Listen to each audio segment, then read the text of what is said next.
दोस्तों, आज हम एक ऐसी किताब के बारे में बात करने वाले हैं जो कोई आम किताब नहीं बल्कि बहुत ख़ास किताब है। ज़्यादातर हम में से सभी लोगों ने कभी ना कभी कोई किताब ज़रूर पढ़ी होगी। मगर क्या आपने कभी एक ऐसी किताब के बारे में सुना है? एक ऐसी किताब जिसे कागज़ पे नहीं बल्कि जानवर की खाल पे लिखा गया हो। एक ऐसी किताब जो इतनी बड़ी और इतनी भारी है कि उसे उठाने के लिए कम से कम 2 लोगों की ज़रूरत पड़ती है। एक ऐसी किताब जो 800 साल बाद भी आज रहस्य बनी हुई है। और सबसे अनोखी और मशहूर चीज़ जो इस किताब के बारे में कही गई है कि इस किताब को सिर्फ़ एक रात में लिखा गया है, बल्कि ये किताब आज भी इस दुनिया में मौजूद है। कई बार तो इस किताब को दुनिया का 8वां अजूबा तक घोषित करने की बात कही गई है। कई साइंटिस्ट भी इस किताब के ऊपर शोध कर चुके हैं। दोस्तों, जिस प्रकार सभी धर्मों का अपना पवित्र ग्रंथ होता है, उस धर्म को मानने वाले ताउम्र धर्म में बताई गई शिक्षा का अनुसरण करते हैं। उसी प्रकार ईसाई धर्म का भी अपना ग्रंथ है, जिसे बाइबल कहा जाता है। दोस्तों, डेविल्स बाइबल एक शैतानी किताब है जो पूरी दुनिया में एक और नाम से मशहूर है। वो नाम है कोडेक्स गीगास। इस किताब में 310 पन्ने हैं जो कि जानवर की खाल से बने हैं, जिसके लिए 160 गधों के चमड़ों का इस्तेमाल हुआ है। कहते हैं कि इस किताब में पहले 320 पन्ने हुआ करते थे, मगर आज सिर्फ 310 बचे हैं। उन बाकी के 10 पन्नों का क्या हुआ? ये किताब 36 इंच लंबी, 20 इंच चौड़ी और 8.7 इंच मोटी है, और इस किताब का कुल वजन 85 किलो के आसपास माना जाता है। दोस्तों, अब सवाल आता है कि अगर यह किताब शैतान की किताब है तो ये क्यों लिखी गई, और कब लिखी गई, किसने लिखा, और आखिर इस किताब का जन्म कैसे हुआ? तो इस किताब के जन्म के पीछे की कहानी जो है वो ये है कि आज से लगभग 800 साल पहले एक सन्यासी हुआ करता था। उसका नाम था हरमन, और वो पुलरा जी के एक मठ में रहा करता था। वो दौर था राजा महाराजाओं का, और वो मठ बोहेमिया साम्राज्य के अंदर आता था। आज ये साम्राज्य तो खैर नहीं रहा, मगर ये जगह चेक रिपब्लिक नाम से एक देश में पड़ती है। सन्यासी ने मठ की मान मर्यादा और नियम और कानूनों का उल्लंघन कर दिया, जो कि उसे नहीं करना चाहिए था, जिसकी वजह से उस मठ के सभी सन्यासियों की चारों तरफ बदनामी होने लगी। जब ये बात उस मठ के सबसे बड़े पादरी तक पहुंची, जो उस मठ की भलाई के लिए सभी बड़े फैसले लिया करते थे, तो उन्होंने इसकी जांच में हरमन को दोषी पाया। उसके बाद उसे सबके सामने पेश किया गया और इस गलती के लिए उसे मौत की सज़ा सुनाई गई, और सज़ा के तौर पर उसे जिंदा दीवार में चुनवा देने का हुक्म दिया गया। हरमन को जैसे ही सज़ा मिली, वह मुख्य पादरी के पैरों में गिरकर फूट फूट के रोने लगा और अपनी गलती के लिए माफ़ी मांगने लगा, मगर पादरी ने उसकी एक बात नहीं सुनी। फिर अपनी जान बचाने के लिए उसने मुख्य पादरी से एक नामुमकिन चीज़ कही। उसने कहा कि उसे अपनी गलती का एहसास है। अगर उसे अपनी गलती सुधारने का एक मौका दिया जाए तो वो एक ऐसी किताब लिखेगा जो आज तक इस दुनिया में कभी किसी ने नहीं लिखी। यह किताब पूरी मानव जाति की भलाई करेगी, और इस पूरी किताब को लिखने का काम वो सिर्फ एक रात में पूरा कर लेगा। जैसे ही ये बात उस मठ के मुख्य लोगों ने सुनी, सभी हैरान हो गए। तो उस मठ का मुख्य पादरी हरमन से कहता है कि ठीक है, हम तुम्हें एक मौका देते हैं। अगर तुमने यह किताब एक रात में पूरी कर दी तो कल सुबह तुम्हारी मौत की सज़ा माफ़ कर दी जाएगी और तुम्हारी जान बख्श दी जाएगी।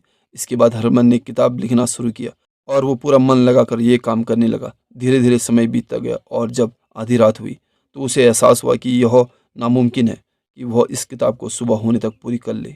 या तो वो ये किताब सुबह होने तक पूरी कर ले और सज़ा से बच जाए, या फिर अपनी मौत के लिए तैयार रहे। इसी उधेड़-बुन में कुछ समय और बीत गया, और उसके पास बहुत कम समय बचा था। उसके बाद उसने एक ऐसा काम किया जो शायद वो नहीं करता तो इस किताब का जन्म नहीं होता।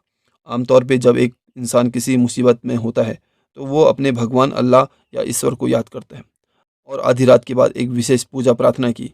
उस प्रार्थना में उसने शैतान के देवता लूसीफर का आह्वान किया और प्रार्थना के जरिए उसे अपने पास बुलाया।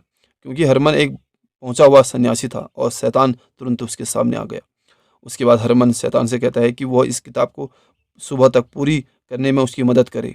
तो शैतान बोला कि मैं सुबह तक तुम्हारी इस किताब को पूरा कर दूंगा, मगर उसके बदले में मुझे क्या मिलेगा? सन्यासी बोला, मेरे पास तो तुम्हें देने के लिए अभी कुछ नहीं है। तो शैतान बोला कि एक चीज़ तुम मुझे दे सकते हो, और वो तुम्हारी आत्मा। हरमन के पास कोई और चारा नहीं था, तो वो अपनी आत्मा शैतान को बेचने के लिए तैयार हो गया, और उसके बदले में शैतान को सुबह होने तक उसकी एक किताब पूरी करनी थी।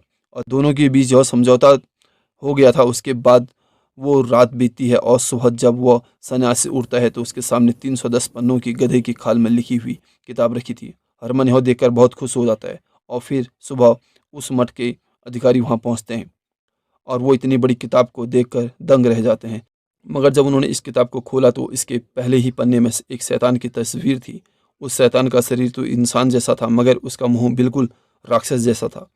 उसकी 2 जुबान थी, जिसका मतलब है कि शैतान अपने फ़ायदे के लिए कभी भी अपनी बात से बदल सकता है। उसके हाथ और पैर में सिर्फ़ 4 उँगलियाँ थीं और उस शैतान ने रामायण से बनाई कपड़ा पहना हुआ था, जो कि रॉयल्टी का प्रतीक है, और ऐसे इस कपड़े सिर्फ़ शाही लोग पहना करते थे। तो हो ना हो ये तस्वीर शैतान के देवता लूसीफर की थी, और उस किताब को लिखने और उसकी शिल्पकारी के लिए लाल, पीले, नीले और हरे रंग और गोल्डन रंग का इस्तेमाल हुआ था। और पूरी किताब में बाइबल लिखी हुई थी।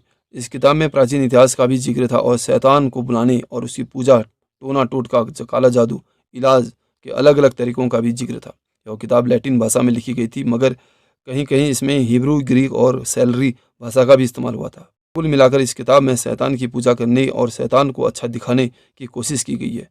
इन सब वजहों के कारण इस किताब का नाम द डेविल्स बाइबल यानी शैतान की किताब रख दिया गया। यह किताब मध्यकाल युग में लिखी हुई किताब है। यह दुनिया की सबसे बड़ी हस्तलिपि यानी हाथ से लिखी हुई किताब है। तो समझौते के हिसाब से शैतान ने अपना पूरा काम कर दिया और उसके बाद शैतान ने सन्यासी की आत्मा को अपने कब्जे में ले लिया। उस वक्त से लेकर आज तक इस शैतान की किताब ने बहुत लंबा सफ़र तय किया है। ये जिसके हाथ लगी उसका कभी भला नहीं हुआ, और इसकी शुरुआत उसी मठ से हुई। कई सन्यासियों ने तो ये तक बताया कि जब वो इस किताब को पढ़ने बैठे तो उसके अक्सर हवा में तैरते नजर आए। उसके बाद इस मठ की माली हालत धीरे-धीरे खराब हो गई। इसके बाद इस किताब को दूसरे मठ में बेच दी गई। ये किताब जहाँ भी गई, वहाँ भयंकर महामारी फैली, जिसकी वजह से हज़ारों लोगों की मौत हो गई। इसके बाद उस किताब को वहाँ से हटाकर स्वीडन की राजधानी स्टॉकहोम की एक नेशनल लाइब्रेरी में रख दिया गया, और इसके बाद 7 मई 1697 को इस लाइब्रेरी में एक भयंकर आग लग गई, और उस आग में 24,500 किताबें और 1,400 हस्तलिपियाँ जलकर राख हो गई, मगर यह किताब किसी तरह से बच गई।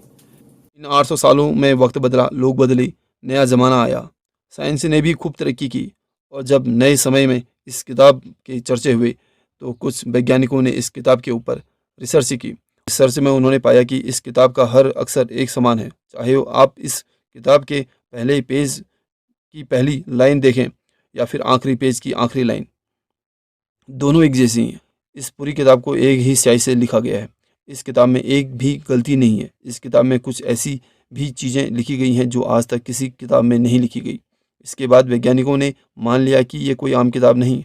वैज्ञानिकों का मानना है कि अगर कोई इंसान आज इस किताब को लिखने बैठे और इसकी छोटी-छोटी शिल्पकारी और इसकी छोटी-छोटी तस्वीरों को बनाए, और किताब को पूरा लिखने में 25 से 30 साल का वक्त लगेगा। हालांकि वैज्ञानिक शैतानी जैसी किसी भी चीज़ पर विश्वास नहीं करते, मगर उन्होंने ये माना है कि यह किताब एक ही इंसान ने बहुत कम वक्त में लिखी होगी, जो कि पॉसिबल नहीं है।